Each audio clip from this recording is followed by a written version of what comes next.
L'entreprise papetière sud-africaine Mondi Group a signé un accord pour acquérir Bipac, une société russe spécialisée dans la fabrication de plateaux et boîtes d'emballage en carton ondulé pour les produits alimentaires et agricoles. Cette transaction, dont le montant s'élève à 41 millions d'euros, soit 46 millions de dollars, devrait être finalisée au 4e trimestre. Une acquisition qui s'inscrit dans le cadre d'un plan d'expansion des activités de Mondi en Europe centrale et orientale. Hyundai Rotem, la branche spécialisée dans la construction des locomotives de train et du matériel roulant ferroviaire du géant sud-coréen Hyundai Motor Group, vient de remporter un contrat de 188,4 millions de dollars auprès de la Société nationale des chemins de fer tunisiens.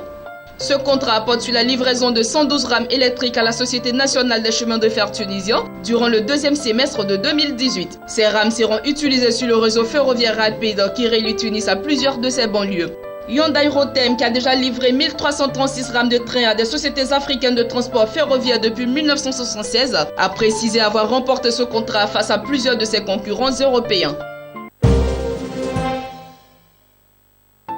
Intitulé L'engagement de la Chine en Afrique des ressources naturelles aux ressources humaines, le rapport publié récemment par le think tank américain Brookings Institution précise que le vieillissement de la population chinoise qui aboutira inéluctablement à la baisse du nombre des ouvriers travaillant dans les usines, la hausse des salaires de ces ouvriers et la baisse de la compétitivité des produits made in China représente une opportunité exceptionnelle pour l'Afrique sur le moyen et le long terme. Les industriels chinois qui regardent de plus en plus vers l'Afrique pour y délocaliser leur production permettraient à l'Afrique de devenir l'usine de la Chine. Le fabricant chinois de téléphones portables Technomobile, qui dispose déjà d'une unité de production en Éthiopie, a en effet annoncé il y a quelques jours une nouvelle implantation industrielle au Nigeria. Une vingtaine d'usines chinoises de textiles et de produits électroniques sont par ailleurs déjà en activité dans les zones économiques spéciales situées près de la capitale éthiopienne Addis Abeba. Dans ce cadre, David Dola, l'auteur du rapport, estime que l'équilibrage de l'économie chinoise sera bénéfique pour l'Afrique à condition que ce continent daigne investir dans le développement de ses ressources humaines.